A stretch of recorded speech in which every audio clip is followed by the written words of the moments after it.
You're listening to Miscast Commentary. Hey everybody, welcome to Miscast Commentary. I'm Joe Finley. Missing in action right now is Todd Tebow the Sailor Murray. We will catch up with him in just a little bit. But for now, we're back. Season 4, baby. And we have a lot to discuss today. We got movies upon movies upon movies, at least 26 of them to get through the year. We are going to start with one. We're going to start with a kind of a classic 80s awesome fun movie. We're going to get to that in a sec. I just want to say thank you again for everybody for all the support in our first 3 seasons, and for everybody who enjoyed our best of and our outtakes episodes. Thank you so much. And we begin again. Here we are.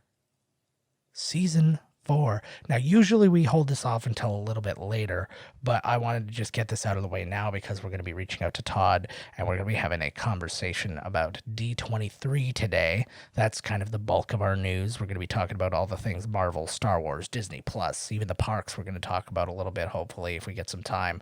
But we are going to be discussing all of that in pretty snasty detail.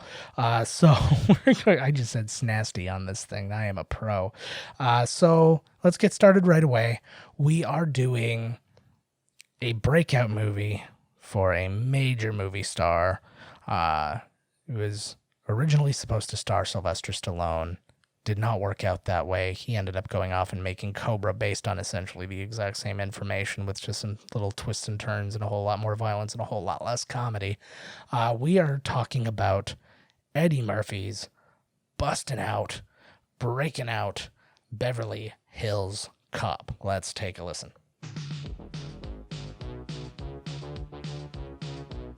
Eddie Murphy is a Detroit cop on vacation in Beverly Hills. I just got off the phone with Inspector Todd in Detroit. He says if you're out here investigating the Tandino murder, you needn't bother coming back. I don't want to take it anymore. For a man who claims to be on vacation, you look a lot like you're on a stakeout. Stakeout? No. I'm picnicking. This is like a picnic area. I have to ask you some questions about Michael Tandino. I've never been to a cell that had a phone in it. Can I stay for a while? Because I ordered some pizza. We have 6 witnesses that say you broke in and started tearing up the place, then jumped out the window. May I help you? Yeah. I'm looking for Victor Maitland. I have nothing to say to you. How you doing? You guys don't know nothing about nothing, do you? You just got your badges and your guns and you're on the job, right? Make sure we get the right drinks, because if I drink club soda, I'll throw up. You know, this is the cleanest and nicest police car I've ever been in my life. This thing's nicer than my apartment. Let us bet you are the pride of your department in Detroit. It seems painfully obvious you haven't the slightest idea who you're dealing with. I don't know what y'all think I am, killing some kind of food. Hurry up, quicker! Crawl back to your little stone in Detroit before you get squashed.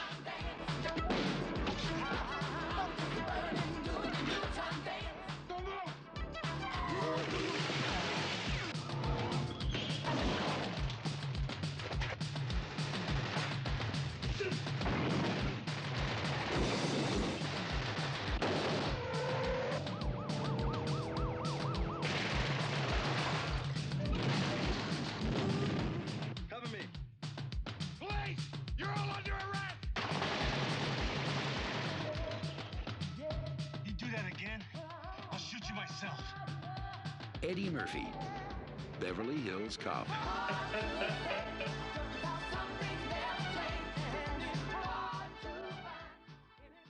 So Beverly Hills Cop, that is next week's episode. We hope you come and join us and check it out.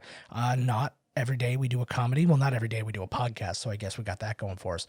But yeah, we wanted to check that out, and that's how we're starting off season 4, starting strong with some Beverly Hills Cop.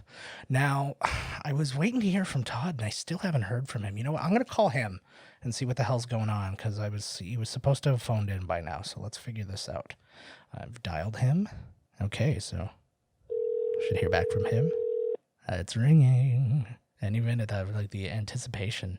Lady, I don't know what to tell you. I don't know how many fucking times you're going to call tonight, and every night your husband, I don't know where your husband is. I don't know who your husband. Hey, Todd. Get your fucking pants on. Todd. Get your fucking pants on. You go out the fucking window. Hey, buddy. Out the window. Hey. Hello? Hey, Todd.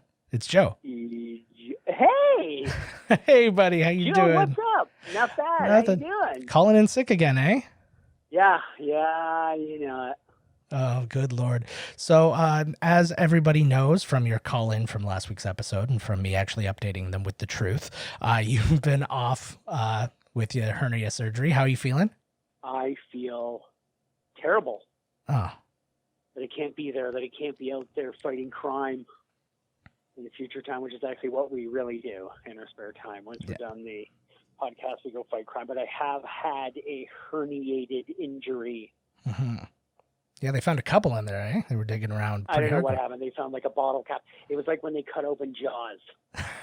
There was like half a license plate slid out. There was like a steaming skeleton flew across the room. Yeah. Oh, Jesus. And I have a huge scar. I should take a picture of it and send it in. Yeah, I'll do that actually tonight. Do you know what? I'll share with the audience because you sent me a picture, and I was so afraid that I was going to see some dick neck in this photo because I was like, I don't know how low this is. And I was sitting there, and I was in the room with Carrie.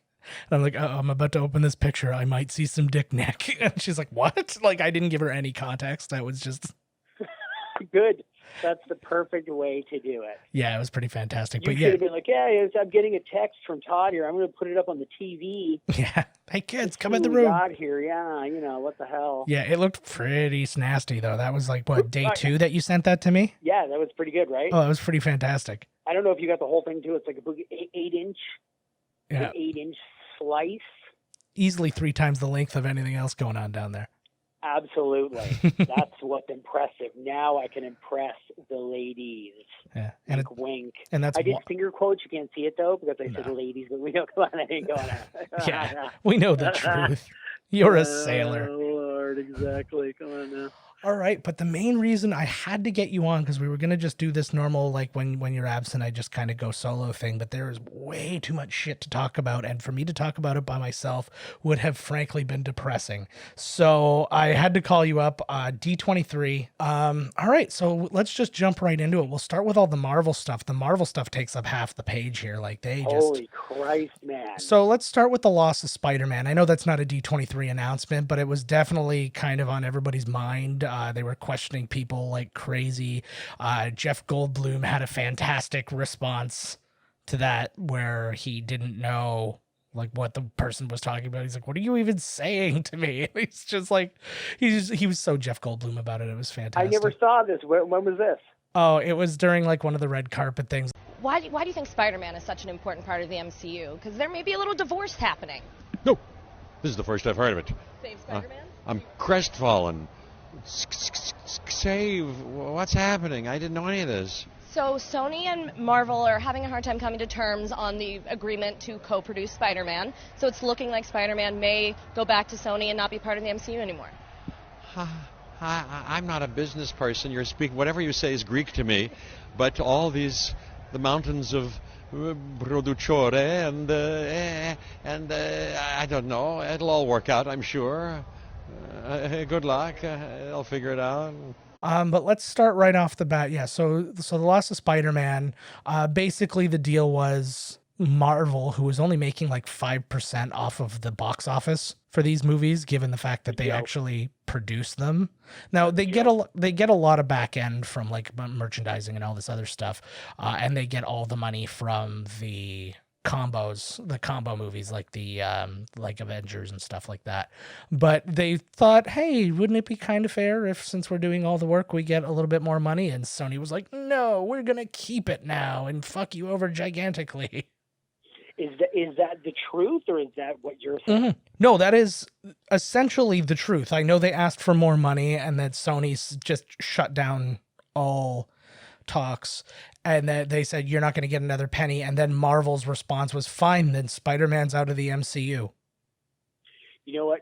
I will, if that's what has happened, then I'm totally with like Disney's side, because like those fucking movies were garbage for like the longest time, Mhm. and then Marvel gets their hands on them, and then now I didn't know this, but you're saying that Marvel made like dick all on these movies. Yeah, they off the solo movies. So Far From Home, and which was $1 billion movie, and Homecoming, which was another huge movie. They made like minimal percentage off of those. They did get, again, like I said, they got back end money and there's stuff like that. And the thing is, I saw so many arguments online about, well, how much money does Disney need? No, it's the principle of the matter. It's who's making these movies. Like, does Sony deserve all the credit for Marvel's work on these movies? Marvel did, every fucking thing. That's what I'm saying, right? That's what made the movies good. And what's funny too is if Sony is going to be like, oh, we'll take it back and do it ourselves, Mhm. they're discounting the other movies that, like, Spider-Man has built a fan base now in the Marvel universe. Yes. Well, and with the Infinity War and the other ones that he was in, where it wasn't his solo movies. So there's like 5 movies or something with him in them that they had nothing to do with. yeah. Now, what I believe that they're right now they sort of have each other over a barrel, because general public opinion kind of leans towards Disney because they really liked the movies that existed in that universe and they liked where it appears to be going. I mean, still no spoilers for Spider-Man, but I know we've spoiled other things before, but maybe we haven't all seen it yet on this particular cast. But they set up a lot of shit for the upcoming movies that is important and that Spider-Man is an important part of. He's essentially, like I said earlier, like I said to Todd when we were talking earlier, it is very much similar to the way that the end of Iron Man sets up the idea of an MCU.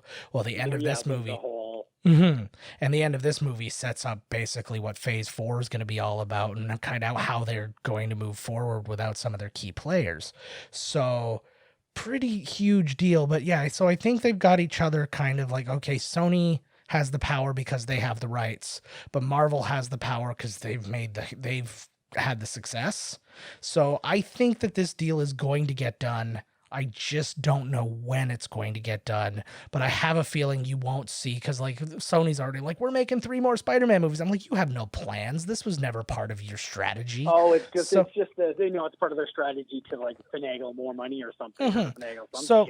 Something's going to get worked out. I have a feeling that a little bit of I think that Marvel will end up trading some of the box office for a little bit of the back end stuff, and then it'll kind of go from there. But I have a feeling that before the next Spider-Man movie is out, that we will see some kind of mix. In fact, I think it'll probably expand a little bit more and may actually allow them to include Venom and like other properties that Sony's been able to use kind of on their own.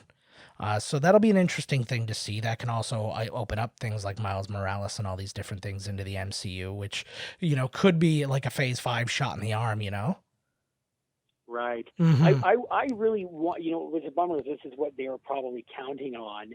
Disney, they get fucking everything like under lockdown. They know what the fuck they're doing. Oh, for sure. And apparently they were talking about them taking some hits, like Mulan. Trailer has been like, I don't know, people are mad at it or something. And, they were mad at the actress because she came out in support of like the Hong Kong police during some fucking thing. Yeah. But they're like, oh, it's been so bad for Disney. But I wanted to see a Tony Stark-less Spider-Man. Yep. I wanted to see Spider-Man on his own and without, the Tony, just him being his own dude. Yep. And this one is Far From Home is definitely the start of that, because obviously Tony Stark's not in it. But that's what I'm saying. But he's looming in this one still, I think. Yeah, see, I want him even more. I know what you're saying, but this is where they got us now, where we're all looking forward to see where Spidey goes and everything, and then they're like, you don't get Spidey anymore. Now we're like, oh, now I'm suddenly invested in some fucking drama between 2 conglomerates that would stomp me like an ant if I even, oh, absolutely, suggested on Hulu that maybe they play rated R movies on Disney Plus. Yeah. Yeah, there's a lot. Yeah, that's a whole nother thing to dig into. What am I fighting for here, for God's sake? You're fighting for your right to party, I think. Oh, I've been fighting for that forever, man. Yeah. Okay, so we've got Okay, so Spider-Man, they're going to fight over it, but it's going to be like James Gunn. You know, we thought it was all over, and then suddenly it's like, hey, we've reconciled. You know, that parking lot deal. You know, the mouse shows up, and he's like, you better get back here. Yeah, with the gun to you, and it's over. With really a minimal amount of time too. Like he didn't even really have time to finish grieving over it, and then they were like, hey, never mind, it's fine. That's the best. Yeah, that's tears. That's like super sad, awful tears that lead into joy tears. Yeah. Ooh, side thing too. Just we were talking about James Gunn. James Gunn's Suicide Squad. They're in talks with Taika Waititi to play a role. I guess they probably connected during the Infinity War / Endgame stuff and have created a little bit of a relationship. So I don't know what he would be playing at this point, but yeah, he's in talks to play some role. That movie's probably going to be killer. Like, I love that he's got King Shark. I don't know who the hell King Shark is, but I see pictures of him, like, that guy looks badass. I think he's the father of Baby Shark. Baby. I'm dancing. He looks like one of those toys. I remember having toys that were like sharks and jeans, and they were like ripped. Oh, I know exactly what you're talking. I literally just saw them the other day. I was going over something. I was doing research for another thing, and I saw those, and I'm like, yeah. And it's like you see those toys every now and again, and you're like, oh yeah, those were a thing for a very brief period of time, and there was a cartoon that was on. What were they called again? I don't remember. I think they were Street Sharks. Street Sharks. Yeah. With a Z probably at the end of Sharks. Yeah, it's always Sharks with a Z. I'm only saying that to like appease our American fans. I'll say Z, you say Z. Yeah, ZZ Top. There's two of us, exactly. Yeah, we're covering everybody. I don't know what everybody else says. I don't know. I don't know. I don't know what the Cyrillic letter would be for that. But yeah, so moving on into the Marvel world, they talked about WandaVision, the Disney Plus show. I love the aesthetic that I've seen for that show so far. It's got a really interesting kind of look. One of the Game of Thrones directors is one of the main guys helming that, and they confirmed that Thor and Ant-Man will both appear on the show. So with obviously Chris Hemsworth and Paul Rudd. Cool. Now, What If, that animated series, which I was actually really excited by. You had told me who's that? Jeffrey Wright. Jeffrey Wright, yeah, is going to be playing the Watcher and doing that. They confirmed that. And just anybody who doesn't know what the What If is, it's based on like the comic series where they're like, what if this one kind of moment changed? And then that basically changes everything in the Marvel universe. And then they just like cover a little story on that. So the first one that they have actually confirmed is what if Peggy Carter was Captain America? So they select her. So Haley Atwell and Stanley Tucci and Toby Jones, all from the Captain America, the first Avenger, are all reprising their roles in that. And it's basically she's called Captain Carter, and her shield is like got a little Union Jack in the middle instead of the star and all that. And it's just it looked pretty cool from what I saw. But what was even cooler is they confirmed that I think they said, I don't have the entire list in front of me, but I think they said like 25 MCU actors are reprising their role in this animated series.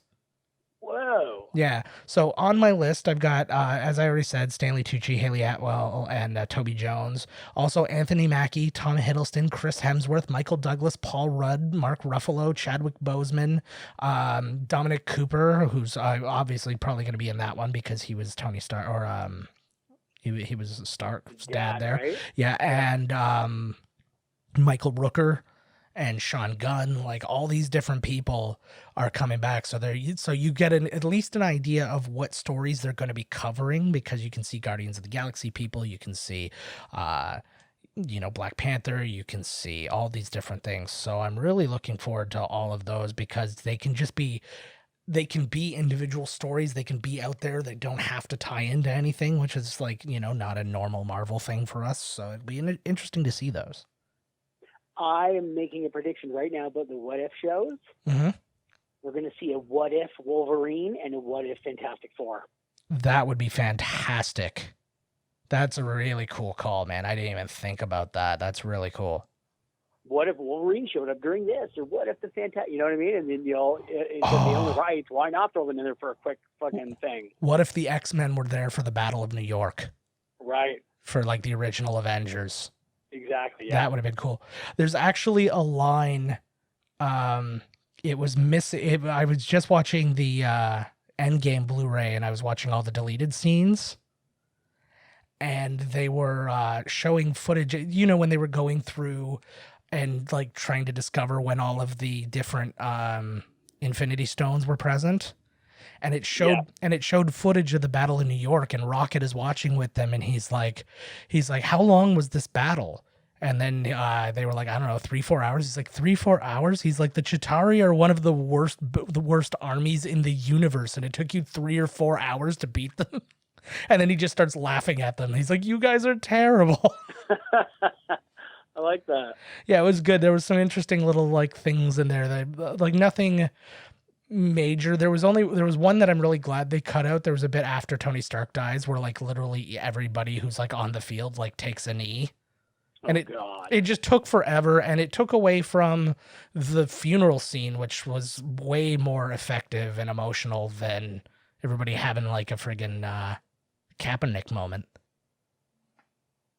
Everybody takes a knee. Yeah, exactly. I'm like, yeah, it was. Apparently, they cut lots of stuff out of that movie, though. There was tons of scenes where people teamed up and blah blah. Yeah. The whole aerial battle that they cut out, apparently. Yeah, well, I think that a lot of it was cut out before it was actually produced. Like, especially things that would have been CG and stuff like that. Like, even a lot of this stuff had a lot of, like, incomplete CG and stuff like that. But, yeah, it was...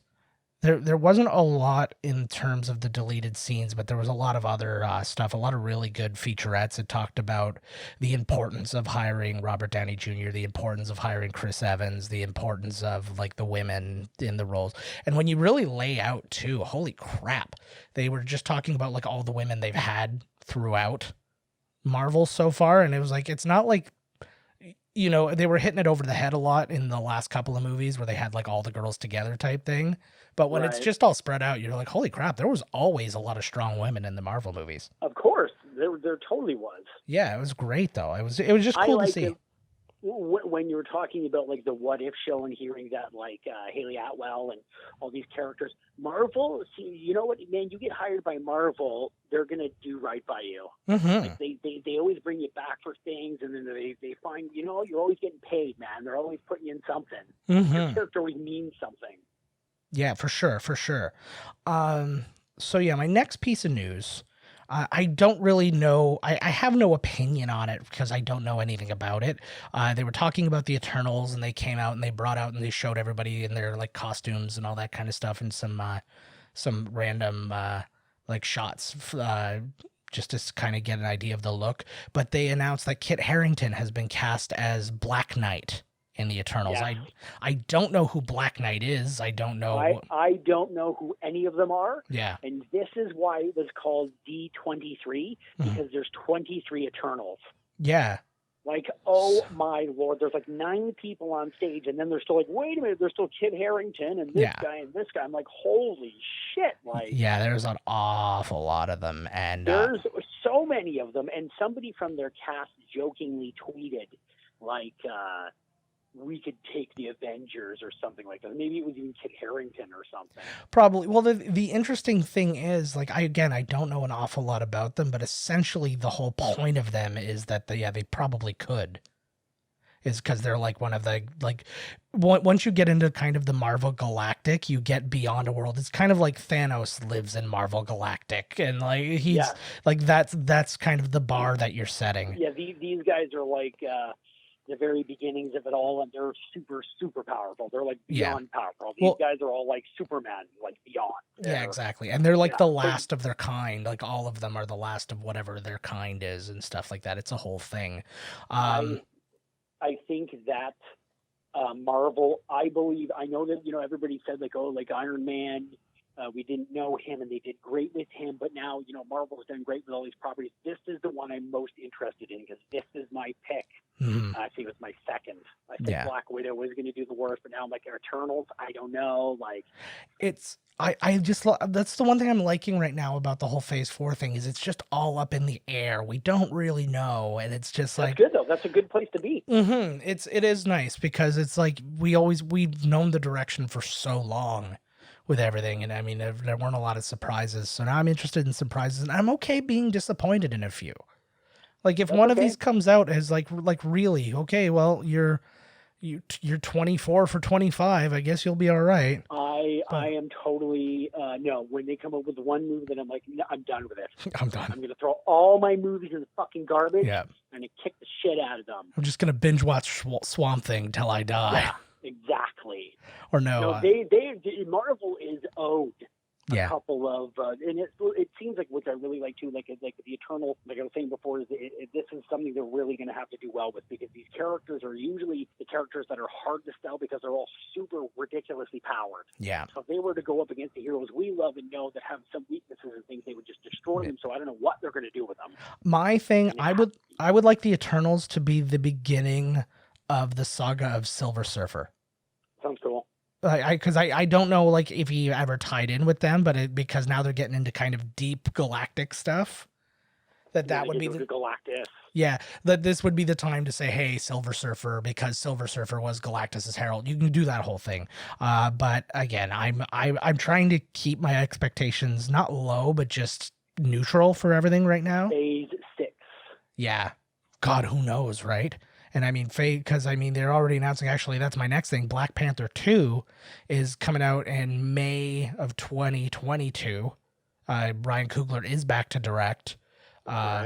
So yeah, all that stuff's going. And I mean, that wasn't even part of the Phase 4 layout. So I don't know if this is technically part of Phase 5 or if this is just later Phase 4. I have no idea.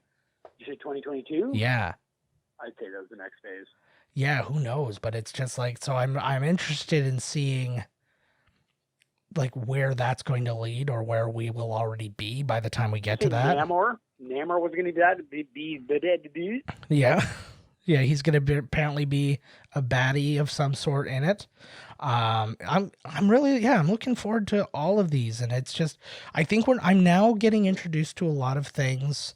Like I remember people talking about this kind of with The Walking Dead too, where they got to the point, or Game of Thrones even, where they got beyond the point of the source material. Yes.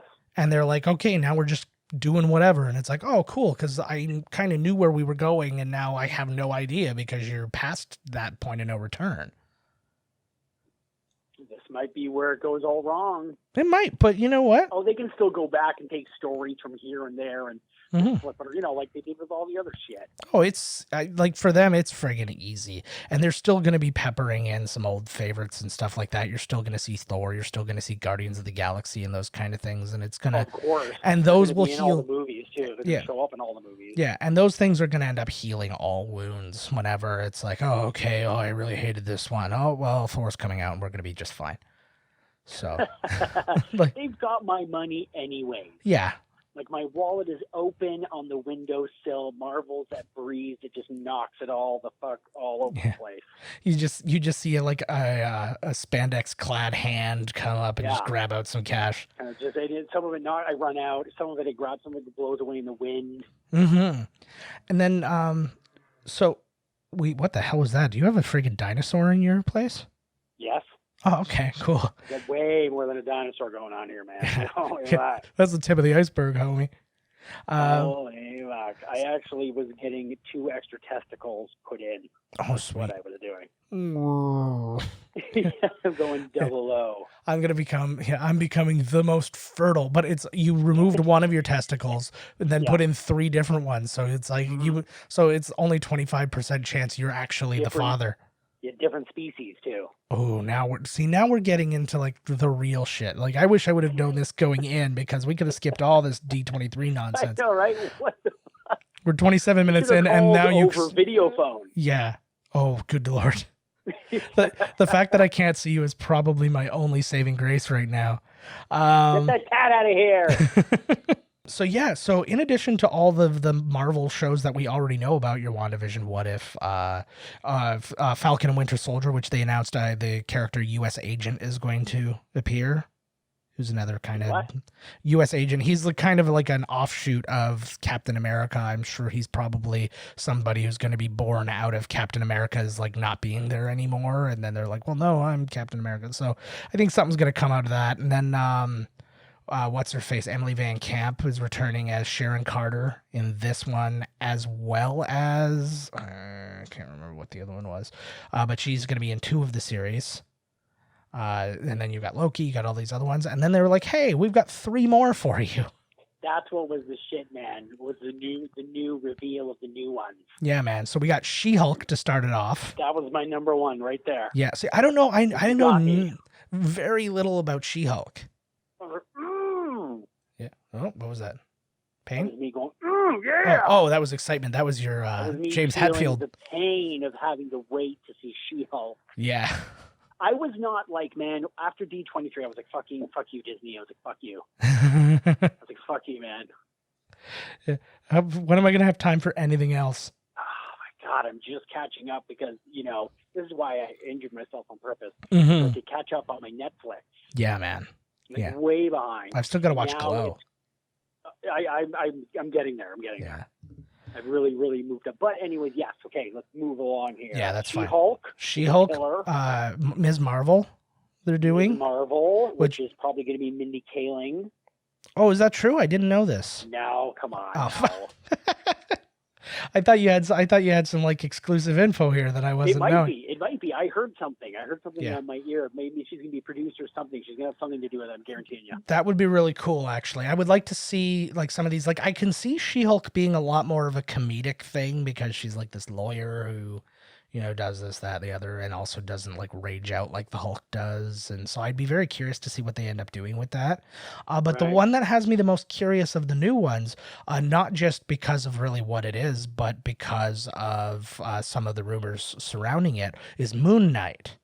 Oh, fuck. Yeah, I totally forgot about that until you just said it. That guy looks totally cool. Yeah, but the thing about Moon Knight is you have seen Moon Knight things in the MCU. One of his items appears in the, in Doctor Strange's thing where they have all those like curiosities behind glass and stuff like that. Yeah. Well, one of those things was his. I can't remember specifically what, like off the top of my head right now. So that was one thing. Thing number 2 is that Moon Knight was actually... They were talking about doing something for Netflix for that would tie into the Defenders and all that before the great purge of Marvel content happened, which they did say as well. I guess they were asked about all those Netflix shows, and they said that they could revive them, but they would have to, because of licensing and stuff like that, they'd have to wait until like after 2020. That's okay. I'm cool with that. Yeah, so I think that's what's happening, and that's probably why they got him all pulled, so then they could probably get him going as fast as possible after that. But the biggest rumor about Moon Knight is the man himself. There have been rumors that Keanu Reeves had been in talks to play Moon Knight.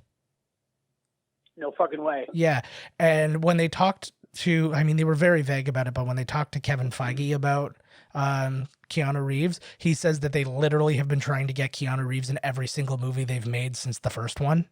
Oh, nice. They wanted him to be Doctor Strange at one point. They wanted like all these different things. They're like, we want to be in the Keanu Reeves business, but they've been looking for like the right thing. And there've been a lot of rumors that he's like the perfect dude for Moon Knight. Now, I don't know if this being a Disney Plus thing is going to be a deal breaker for that or not for him.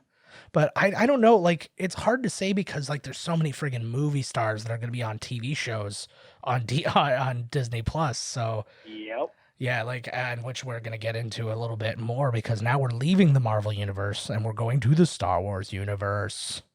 Oh, good. Okay, good. I thought you were, like, going to skip it.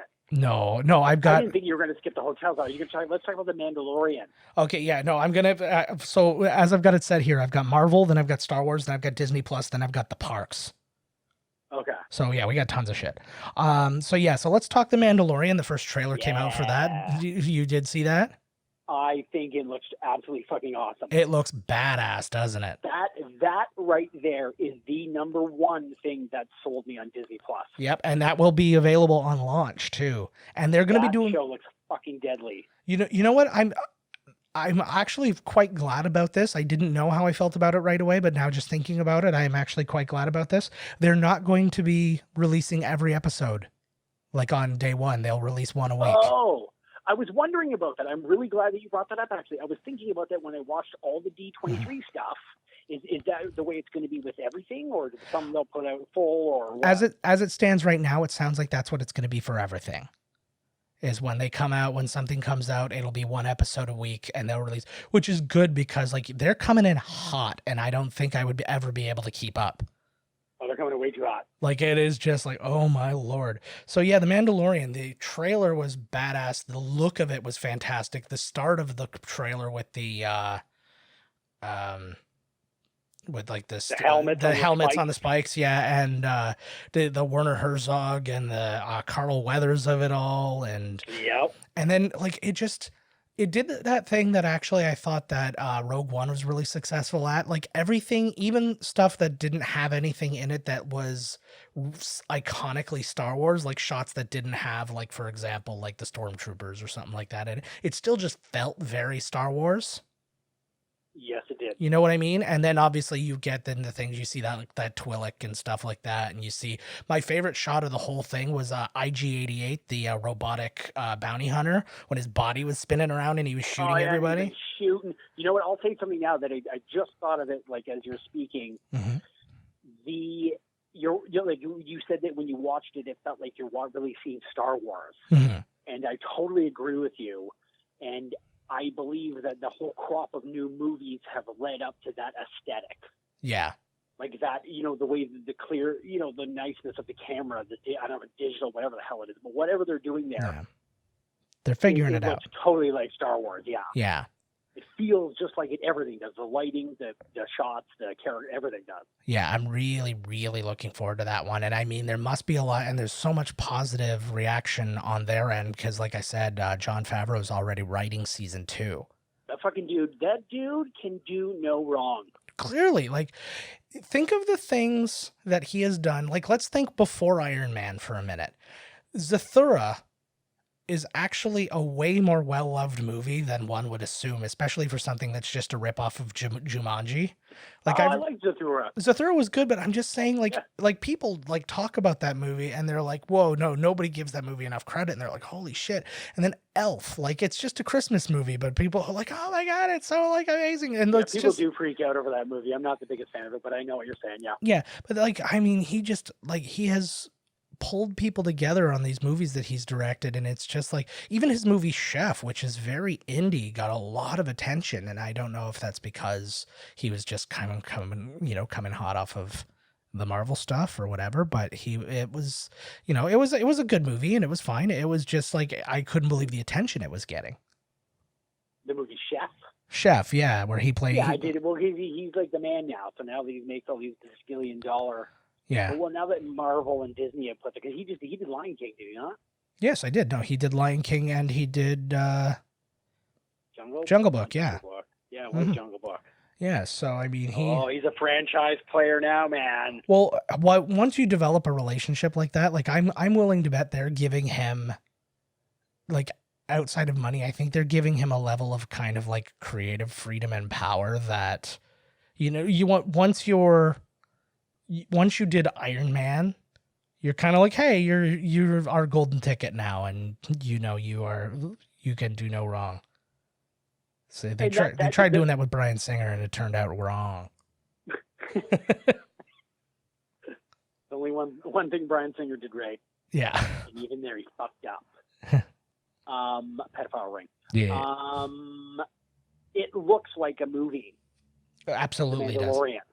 It really does. I mean, the cinematography is outstanding in this thing, and I'm just counting down. Like, I wish I could just go into a coma and wake up November 11th just so I can just get my credit card out and hold it and wait to order. Get it out. Get it out before you go into the coma. So right when you wake up, there's no fucking around. Yeah, it's just sitting on my chest. I just wake up and exactly. I go, boom. Disney Plus. Right? Yeah. So beyond that, we'll stay in Disney Plus for a moment. The big announcement, Ewan MacGregor is officially back as Obi Wan Kenobi. Oh, yes. Yeah. And he had that girl ask him, do you think that when they were on stage and Ewan MacGregor was like, ask me if I'm going to be Obi Wan Kenobi again? And then she's like, crowd's like, who's this? Like a hush. And she's like, are you going to be Obi Wan Kenobi again? And then she puts the microphone to him and he goes, no. That would have been amazing. And then walks off the stage. That would have been fantastic. That would have been hilarious. No, you know what actually I picture? Do you remember It was leading up to WrestleMania 3, where they're like, "Are you gonna fight Andre the Giant?" This was after "We were friends, brother. We were friends." And he's like, "Are you gonna fight him?" And he goes, "Yes!" And they had like the echo go behind it and stuff like that. I was like, "That's what I was waiting for." But I'm very excited because, I mean, again, we're gonna get into it as we start getting into the prequels for our commentaries. But he was a major high point of all three of the prequels, especially the 2 and 3, where he like kind of becomes more Alec Guinness-y and less like young dude. Yeah, I hear what you're saying. Yeah, but like he's just like, he was perfect, and now like the age is right and stuff like that. And there's been some cool, like, I don't know if you've seen some of like it was like the Ralph McQuarrie drawings and some other not fan fiction stuff, some other like expanded universe kind of stuff where it's like all about his kind of exploits. And there's this great thing actually, Sideshow Toys and Hot Toys and whatever made the figure of one of those designs, and it's him, and he's got like this big backpack on, and he's got like one of those long range rifles, and he's got his lightsaber hanging off, and he's got these goggles on, and I'm like, that looks so badass. So I'm really looking. So what is this, a Disney Plus show, Obi-Wan? Yes, it's going to be a limited series, which like most of them, so it'll probably be like an 8 to 10 episode thing. So basically what we're getting from these is just a bunch of long movies. Are they going to be half hours or hours? I'm guessing hours, but I don't know. Like, they haven't actually it'll said. Vary. I'll bet you that WandaVision's a half an hour show. That wouldn't surprise me.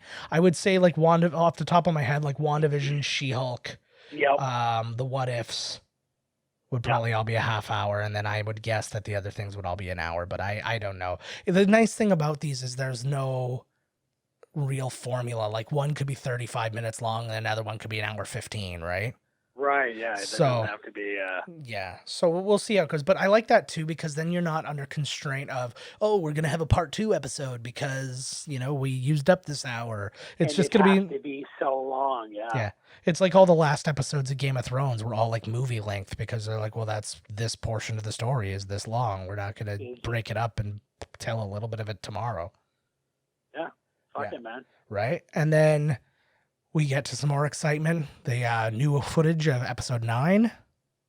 I did not see any of that yet. Oh my What happened? Lord. Tell me. Describe it to me. Okay, you know what? I'm going to actually play the trailer for you right now. Okay. I hope this doesn't hang up on you. I apologize if it does. We're gonna play this trailer, and so you're gonna start off with just a little bit of the stuff we've heard already. Still black. I see 2 suns. It's showing some like archival footage. So there's like stuff from Star Wars Episode 4. There's some Leia and some Han. I think this is the one I'm hoping for. What's happening? It's a lot of still just like, it's just all archival stuff. It's just the stuff from all the original movies and from the prequels. We're into Empire Strikes Back right now. Did they show Jar Jar Binks yet? No Jar. Okay, so now we're getting a little. Oh, now we're into the prequels, and we just saw Darth Maul. We didn't see enough of that guy. We need to bring him in one of these Disney Plus shows. Yeah. Oh man. Well, Darth Maul, he was the whole Solo thing, right? So now we're into the Force Awakens and all that stuff. Isn't that Sidious? Well, what we're hearing right now is Mark Hamill. So, okay, now we're going to start getting into the shots. This is, Last Jedi. And boom, here we go. So this Christmas. So we see Poe and Finn and Rey and Chewbacca together. There's a shot of Leia. All this bunch of ships coming out of thing. It looks like it's going to be a big fleet battle, and like there's a big thunderstorm. C-3PO with red eyes, a giant laser hitting the ground. Rey throwing a lightsaber. Oh, there's Kylo Ren with his lightsaber, and then Kylo Ren and Rey lightsaber fighting on, like, there's a big storm around them, and they're like lightsaber fighting on this ship. And now you guys can are still fighting these two? Holy God. And now you see this is the biggest shot. Rey in a dark cloak, and she's got a lightsaber, and it's 2 lightsabers sticking up. Then she hits a thing, and it flips around, and it's a double lightsaber, and it's red. Whoa. Ooh, it's red. Yeah. So the very end there, we didn't catch it because I was talking, but there was some double barrel lightsaber. Right? So yes, and there was some. Oh, I did read a thing about how everybody was mad that C-3PO's eyes are red. Yeah, well, there's got to be something to it. I have a feeling he's been like hacked or something like that, right? They did the same thing in one of the other ones in the preview for one of the other Star Wars movies. It shows Luke and he touches like R2-D2 and he goes like evil. Yeah. I don't know if that even happened in the movie, but yeah, fucking everybody over. I have no idea, but I don't get it when people react to things a certain way, but people are losing their minds over Rey because they're like, oh, she go to the dark side, she do this, she do that.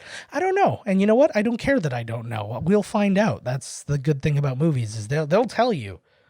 They're not fucking around. Like that the moment that ad came out, like, I don't even know the number of people that ran to a computer and started clicking away. Yeah. About how they don't like what they've seen in a preview. Yeah. And with no context whatsoever. Exactly, yeah. I know, but it's I like somebody did make though. I don't know if they were making fun of it or they just had a creative idea, but it was a kind of a funny thing with the double lightsaber. When she flips it around, all of a sudden there's a bunch of other lightsaber things sticking out, and it looks like a Swiss Army knife. Like there's a lightsaber corkscrew, and I like that. And I thought that was, and I liked it because it was creative. I don't know, I don't understand if somebody's deciding to be shitty about it. They should be. That should be like, fuck man, you think you're gonna have, you want everything there, right? Yeah, but I have a feeling that Rey. I have a feeling that Rey is a clone, and I think you're gonna find out that's how the Emperor is alive too. Because he's in the thing, and well, that's how he was in like the expanded stuff too. He was a clone because like he like they really explain the clones in like the Clone Wars and the cartoon ones. I wonder if they're going to do that like live action. Well, and that was like all his doing and shit, right? Well, that's another thing too. Yeah, we'll get into they'll probably get into a lot of that stuff. That'd be interesting to see as well. But like how they're going to explain clones all of a sudden. Yeah. You know what I mean? It would be better to go back and be like, hey, check this fucking Clone Wars. Yeah. Shit. Well, and that's the thing is like everybody knows like because the Emperor, was behind all the clones and stuff like that. So it would be very reasonable to suspect that he had clones made from like of himself or like when he took over everything, he took over that planet and started having his own clones made and stuff. Like there's a lot of cool answers you could have. Actually, I kind of have a feeling now that I'm saying that, I said that they're having that lightsaber fight in that storm.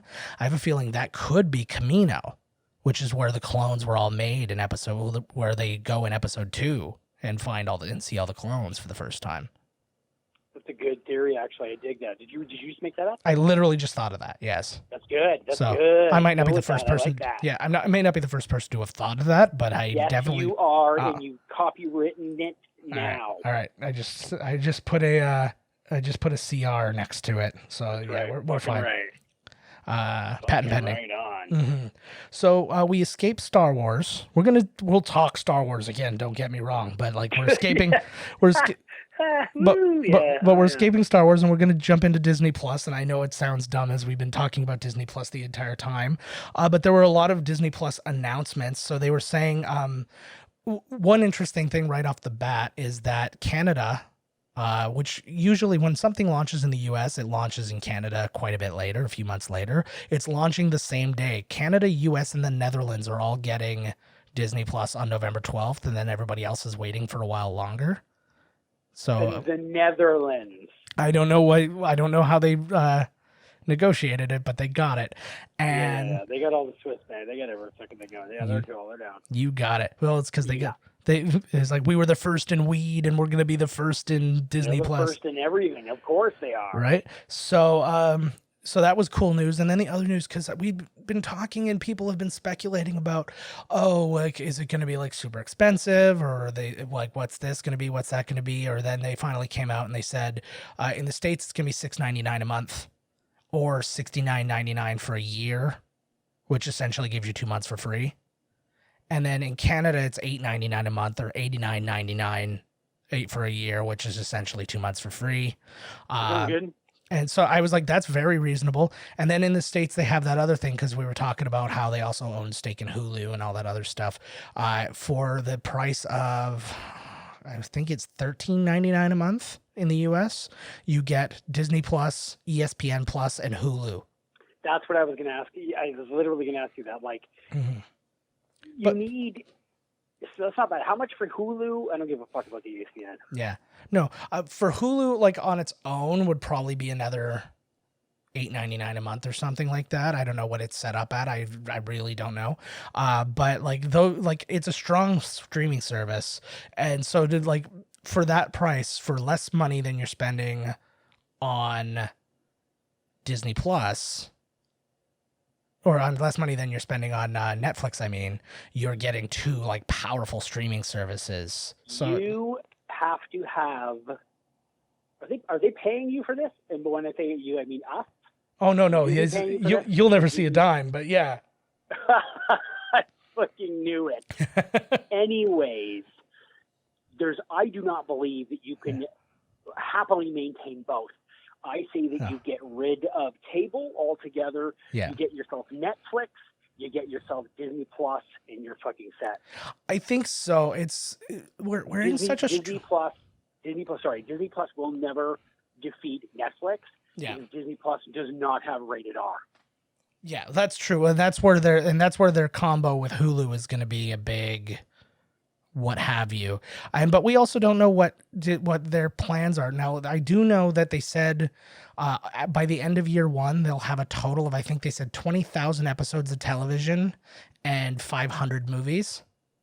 Don't forget Lizzie McGuire. They're doing that. That is one of the things they're doing. It's also going to have their live action Lady and the Tramp movie with Emma Stone as Cruella de Vil. Those rescue dogs. Yeah, I thought that was cool that they did that actually. Yeah, they're beating the shit out of those dogs. Those dogs are clones, and every time you see one of them, it's a new clone because the moment they're done, they savage the poor beast. They just feed it to Michael Vick. Exactly. But yeah, it was. You see the dog fighting guy? Yes. Yeah, and then the other part too about the cost and all that. What the hell's going on? Is that you or me? No, I don't know what's happening. What? Oh, there was a car honking in the background. There was a car alarm or something. Not here. Must have been here. No cars in the compound. But it sounded like there was a car in my ear, so that was a problem. But yeah, the other thing about the cost is that because they were sitting there and it's like, oh, okay, well, is that going to be the base price for? Oh, you can watch it on one screen for that price? No, you can get well, the way Netflix is it's one price for the one screen and another price for two screens and then another price for four screens, which then gets you access to 4K. Nope, that base price gets you everything. You can watch four different people can watch at the exact same time, and you get access to the 4K. That's what I was going to say. Broadcast. 4K. What is that? What the hell is 4K? 4K is the next HD, essentially, where HD has 1080 lines of resolution on the TV. 4K has 4000 lines of resolution. And they're giving it to you for free, so you don't have to put in the old fiber line or anything. Yeah. Well, there's none of that for any of that. They want you to see the shows the way they want you to see them, so they're giving to you. They're giving them to us. But I just like that. Right? I just don't like that they're dicking you with the with that thing. They're like, oh yeah, here, this is the price, and then you show up, and then it's like, oh, but it's not really the price. It's like Chuck's Roadhouse. Oh my God, don't you dare. I did. I went there and I enjoyed myself, but they have that little thing. They're like, oh yeah, by the way, this is here's the price. It's like $6 for a burger, but they're like, oh yeah, by the way, we actually charge 3% more than that. We just wanted to let you know while you're reading this menu that that's the case. Even though that's not what it says. They did what? Yeah. It's a whole separate rant, but yeah, essentially they have this thing called it's like the honesty fee or something like that, and they're like, we want to be able to charge you the least we can for our prime meats, but what we got to do is we have to charge you an extra 3% on top of the menu price.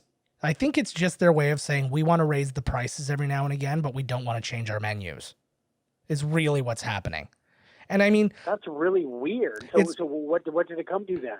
Well, and I mean, this is the thing too. The prices are so negligible. I would just say put them on your menus, and nobody would give a shit. Like a $6 burger becomes $6.18.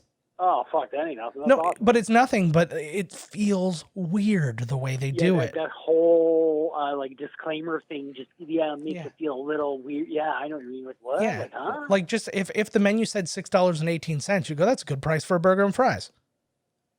Yeah. But that's not what they're doing. And everybody, we were just kind of all staring at each other going like, what the hell's going on? But that's but it not... was still half decently priced. It was all decently priced, yeah. Okay. Yeah, that was... to go talk to Chuck, man. I really loved that Chuck's place when I went to it.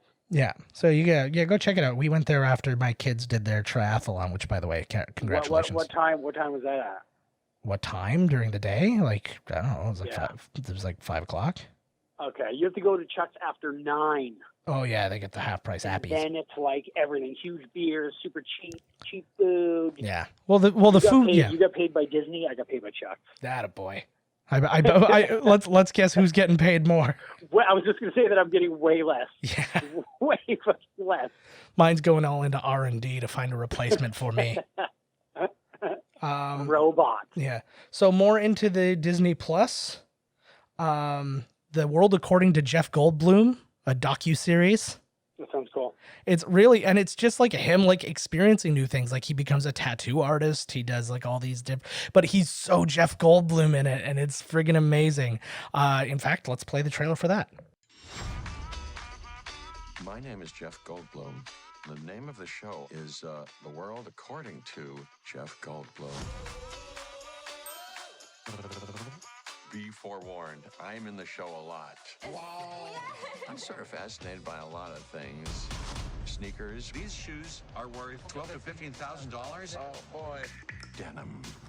Ice cream. Hey, can I guess what kind of ice cream you want? Jewelry. Isn't that something? Tattoos. Whoa. Is it going to keep vibrating like that? Yeah.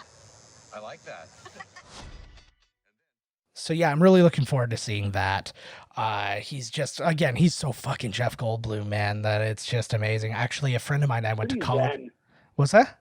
He's pretty zen. Like he's pretty. But it's beyond that though, because he's got this weird, like this wonderful curiosity and this kind of like, I don't know what it is. It's not mischief. It's not anything. It's just Jeff Goldblum. Like yeah, he's pretty sweet. Mm-hmm. Well, it's like that thing in Community where he's like, you're Goldbluming right now. He's like, I don't know what that means. And just being all.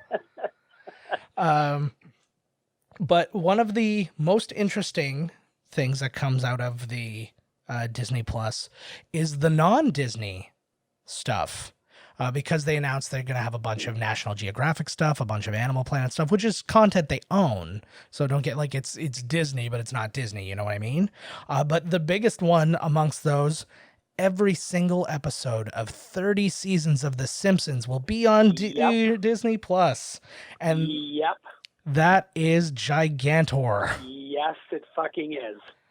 I have been waiting for somebody to put The Simpsons on their thing for ages. That is the number 2 fucking reason that I want Disney Plus. 30 years of The Simpsons. I have a feeling I know what our next after we do our Game of Thrones for our Patreon, I think I know what our next thing should be. 30 years. Dear God. We'd have to do like 3 episodes at a time, like per episode. Never end. Never end. We'd never catch up with them. It's like that thing if you lined up everybody in the world because they'd keep having babies. Yes, true. Yeah, that's something you want to. You know, would you like to die mid? We're in season 15 and we die. Yeah, I think so. You're okay with? At least one of us would die. That would like create some drama. Well. Maybe one of us can be put into a computer or something, or be like the Joe Bot, 5,000. Well, that's what I said. Disney's paying so I can afford to develop a replacement for myself. Sweet. So then I don't have to do this. And sweet. Hopefully it just faxes out what you say. Yeah. So far, I have it able to say "sure, Todd" in 5 different tones. So we're getting there. We're getting there. We're up to 15. Yay. Fucking right on. Awesome.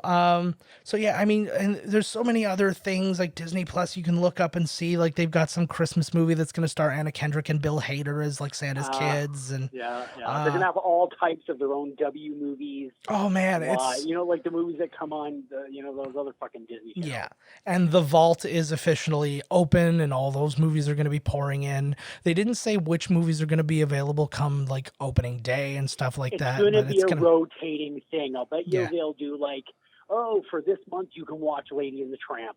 Yeah, who knows? It'll be gone, and then this month you'll get. That kind of would go back to the vault though, and that's what they're saying is that their movies are going to be available to you for good. To me? Yeah, to you only though. So they have to people have to go visit Todd if they want to see some of these movies. I can't charge either because they're watching. The only weird thing that I read was that some of the Marvel movies that are currently on Netflix, like because basically the whole rights thing. So starting with I think Captain Marvel, all of those movies are immediately just sole property of Disney Plus and all that. The other movies will be available on Disney Plus, the ones that are on Netflix. But then they said in like 2026, the rights are going to go back to Netflix for a while. That's cool. It's just, I don't know what it is. It was just like weird legalese. It's sort of weird deal. Like, who the fuck makes that deal? You know what? I honestly feel like they put deals like that in just in case of something like this. They're like, you're putting out your own streaming thing? Well, guess what? You're going to lose some of your content to us while you're doing that. And now the guy that was crazy, that was like, you know what, you better sign this deal. They're like, come on, Fred. Like, what the fuck? And now they're like, holy shit, Fred. Were you ever right? Yeah, you nailed it. But that's only going to affect like a handful of the Marvel movies and only for a limited amount of time. So, it's a big draw from Netflix. I am a big Netflix guy, but I just watched Jessica Jones season 3. I watched the Dare, you know what I mean? That they're losing all the Marvel properties now, and I'm like, ooh, like. Yeah, I will be really interested to see kind of where we stand with Netflix, kind of when that's all said and done, because like Glow is finishing. I'm pretty sure they have tons of shit coming. They got that Ryan Reynolds, Michael Bay movie. They got They got it going on. Yeah, it'll be Dark Crystal. The Dark Crystal is going to be huge, and that's actually as of today. They got the Irishman. Oh yes. See, but the thing is, they spend they just spend money like crazy. Here's the advantage of Disney. That's okay. They all do. I know. No, but you know who doesn't?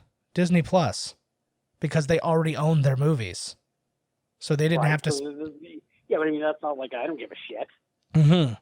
What anybody pays. Oh no! I'm not saying. I'm just saying from a business standpoint. So to lose so many things, like these Disney things and stuff like that, and then have to pay hand over fist to bring in other content, like that hurts them. Is all I'm saying. Well, that's Disney. That's Disney's Plus. Yes, done. Yeah. Well done. Staying within Disney, but leaving the Plus for a second too. Pixar announced 2 movies. So they've got Onward. Yeah, which looks cool with Chris Pratt and Tom Holland playing a pair of like ogre brothers or orc brothers or what have you, and they're in a world kind of where like magic has gotten kind of lazy, kind of American, if you will.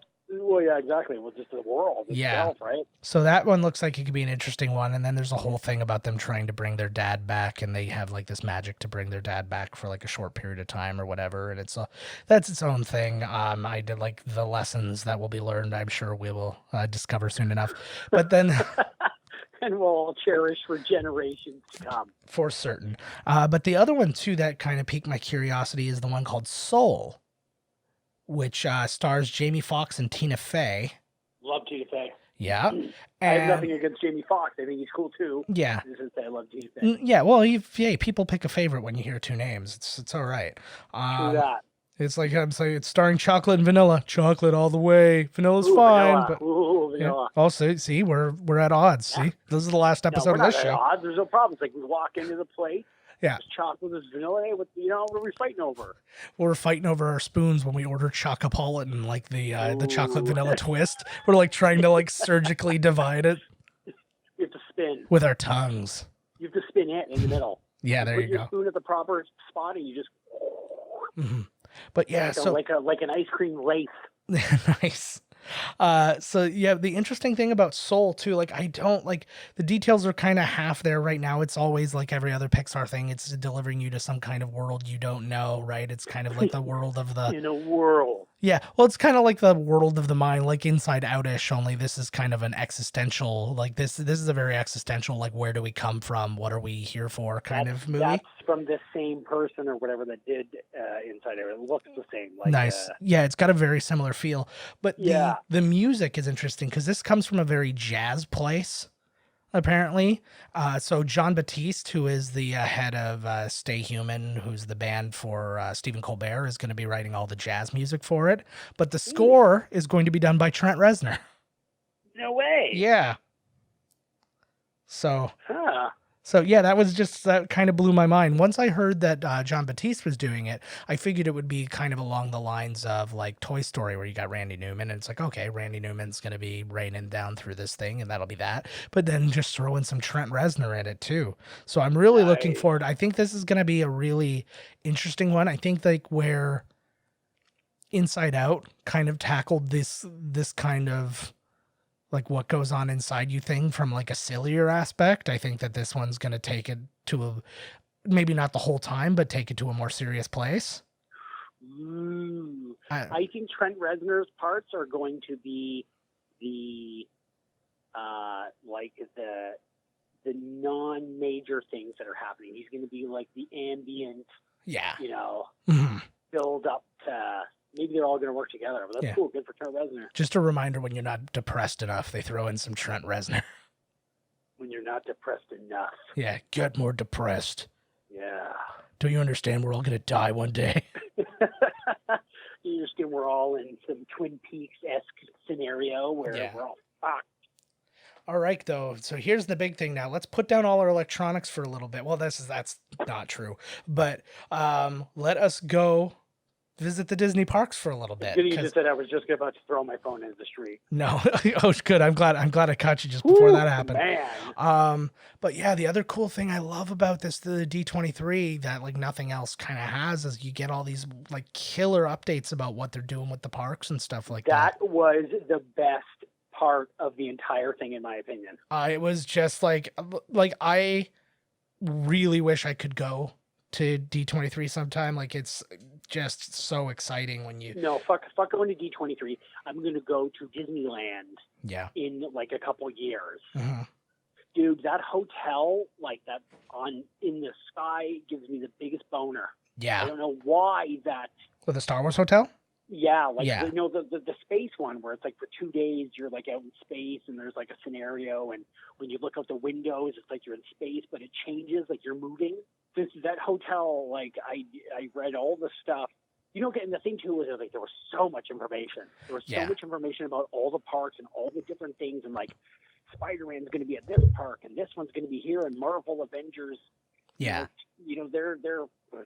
the gym they work out with is going to be there, but it was Epcot. It looks beast. So let's just that hotel. Yeah. So amazing. Well, let's start with the hotel then. So actually a couple of things that the information wasn't correct or whatever, or just was too vague at the time. But one thing was I thought it was supposed to be like this 5-day visit thing that you essentially couldn't leave. Like you were kind of like hermetically sealed in this thing and you were just immersed in the story for the entire time. Both things turn out to be not true. Thing one is it's actually going to be a 2-day thing, not a 5-day thing. That's right. And so that's cool. But thing two is you can go to the park. Yeah, it parks at the Star Wars. Yeah, so you come right out into Star Wars land, which is cool. But I didn't think that was going to be the case, and I was kind of like, I would still do it, but it's kind of like one of those, well, okay, I would do that, but then I would then go to the hotel and then spend some time just doing some Disney as well. But it was one of those, well, if it's 4 days, you start getting into that, well, how long am I going to be there and stuff like that. But for 2 days, I would go do that, still be able to go do Star Wars land and all that, and then I would just transfer myself to another hotel and spend the rest of my week. Exactly. They're like, that's fantastic. Yeah, that's exactly what people are going to do. Mm-hmm. Well, and that's probably why they made it 2 days, because they know nobody's going up there for 2 days. Yeah, totally. But that thing sounds amazing, man. Like looking out the windows, and it's like, Yeah, you're out in space and you park and you can be on Batuu or whatever, and then go do the ride.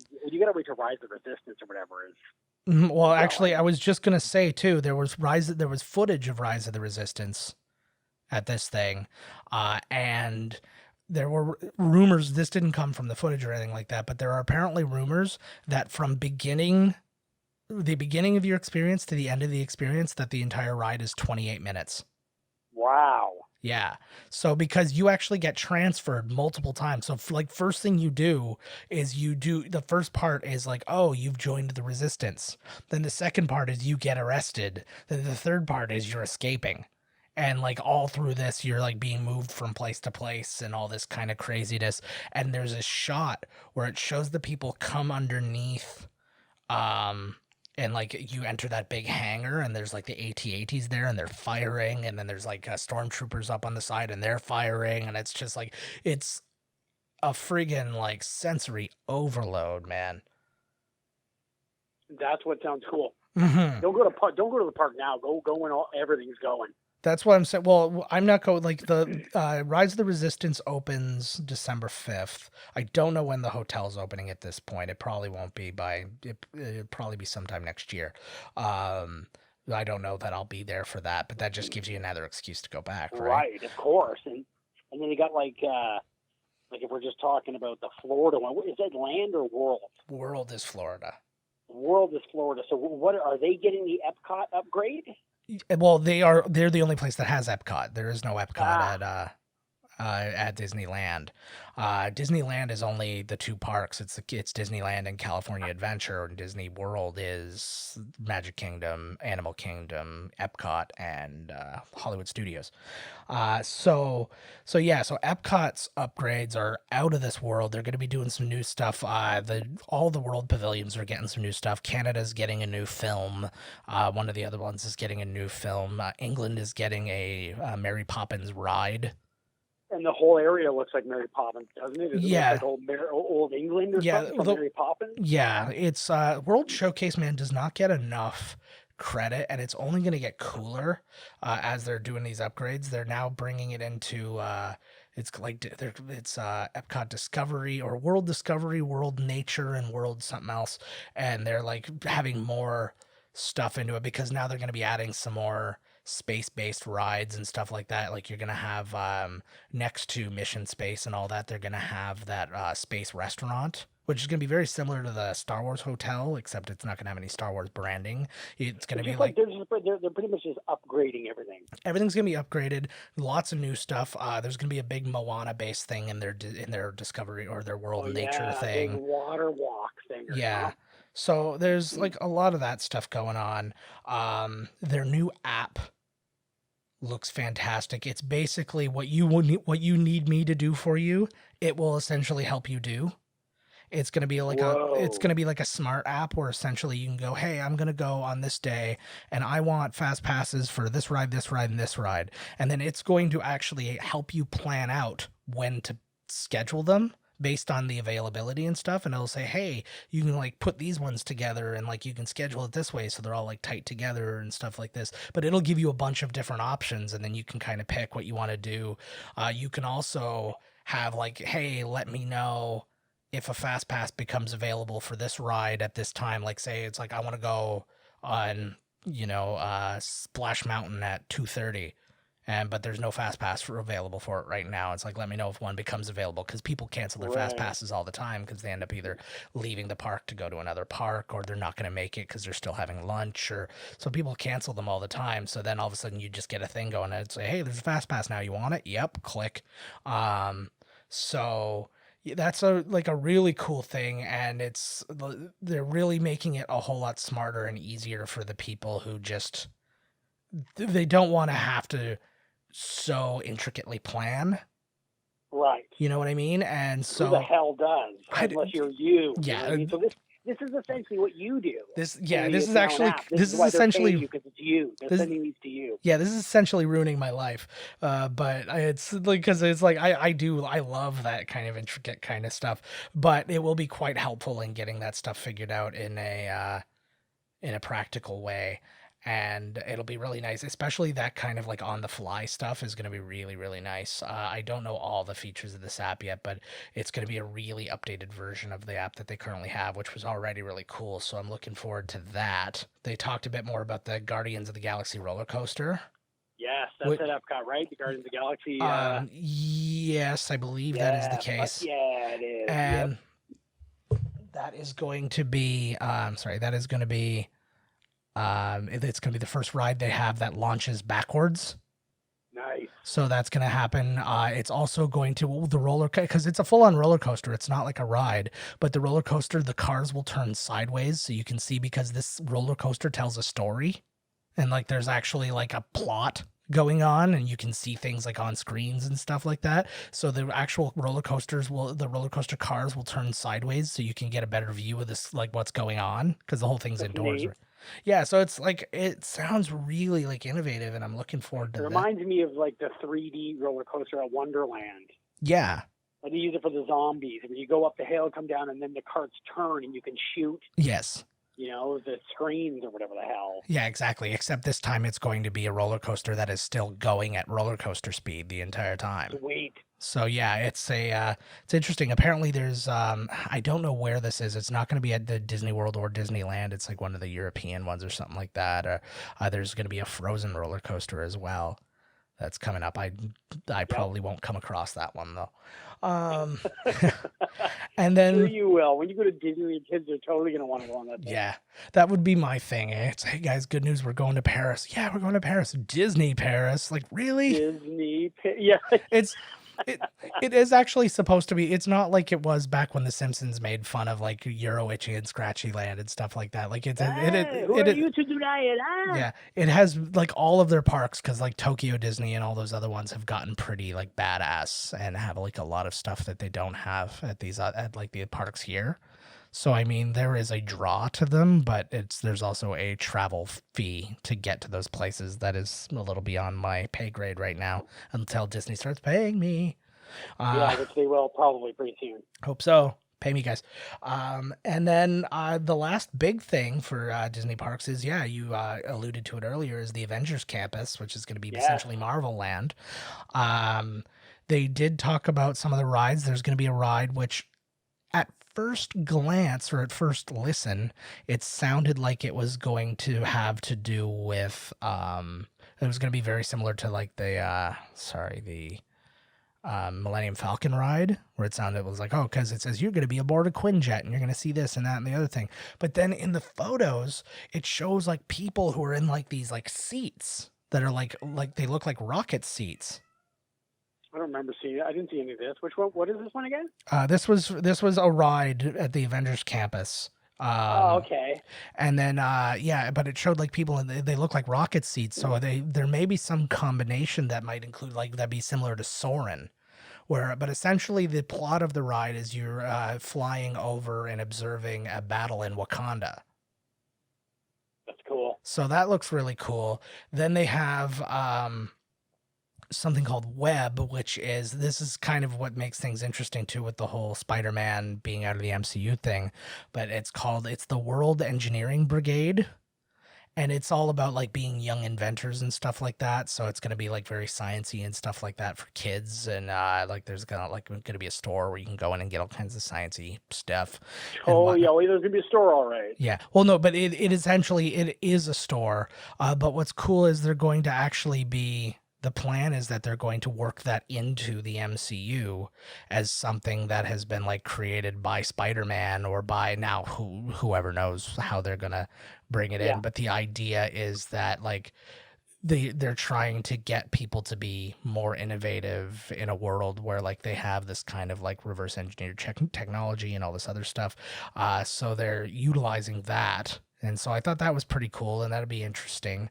Another thing that I found interesting, there's a restaurant there that it's like, I can't remember the exact name of it. It's a Henry Pym. It's Pym's place. Yeah, and that's going to be like all like Ant-Man, like blown up food. Shrinking and blowing up food. So you'll get like a tiny plate of spaghetti meatballs, and then you'll probably like a giant piece of cheesecake. Yeah, exactly. So I'm really looking forward to $27 in Mickey credits. Yes, exactly. Mickey credits.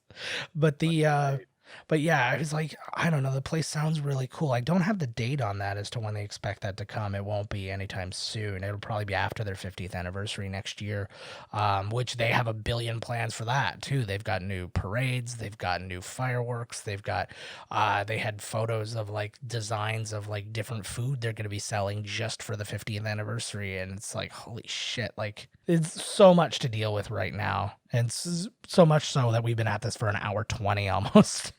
What? Yeah. I don't even, how long do you think it will take now? Okay, so at the Florida Disneyland, yeah, they're going to have Star Wars Land. Yeah. Are they going to get the Marvel Campus? I think they're both getting Marvel Campus, yeah. Okay, so they're getting Marvel Campus. They have Avatar Land. Yes. They're going to have the new Epcot. Yeah. They have how many days do you think it would take to be at Disney to really do the whole thing? To really do all this shit is done. Wow. Well, it really depends on what we mean by really do the whole thing, because do the whole thing. But you know what I mean. Like there are rides where, as an adult, you're not going on because they're for little kids. Okay. But they're for me. Let me rephrase that. For me, I'm going to Disney. I want to do all the cool rides. I want enough time to soak up the zones, but not too much. I want to go on the big one. Okay, I would say. One. All right, I would say Animal Kingdom is going to be a day. I would say Epcot would be, provided that you're not trying to eat at every friggin' restaurant, which is something that we do when we go. You're probably looking at a full day there. Magic Kingdom, maybe a day and a half, 2 days.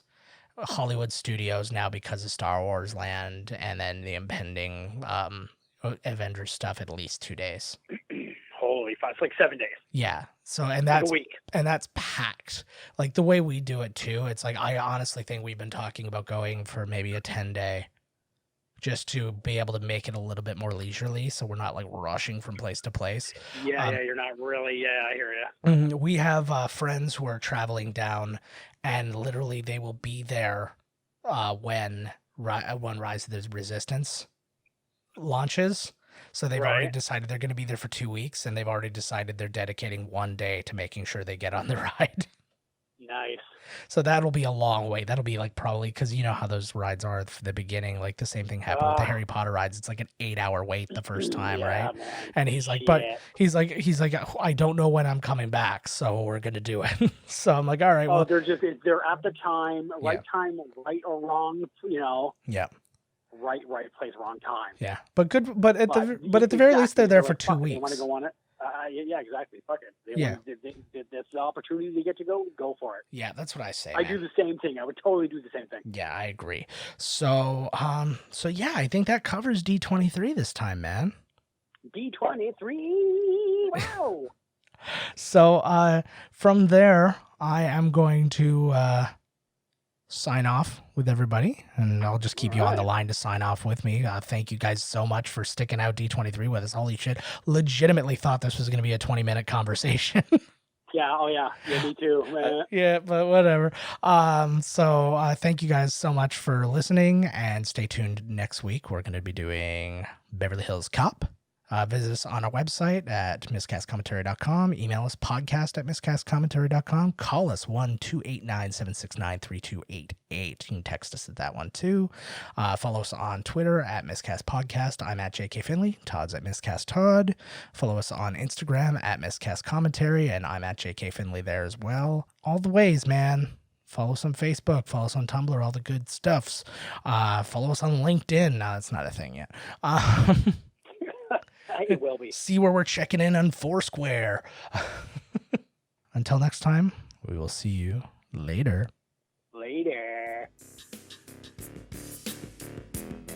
This has been Miscast Commentary with your hosts, Joe Finley and Todd Murray. Executive producer, Joe Finley. Be sure to like, comment, and subscribe to the podcast wherever you listen. Visit www.miscastcommentary.com for all news related to the podcast. Miscast Commentary is a Miscast Media production.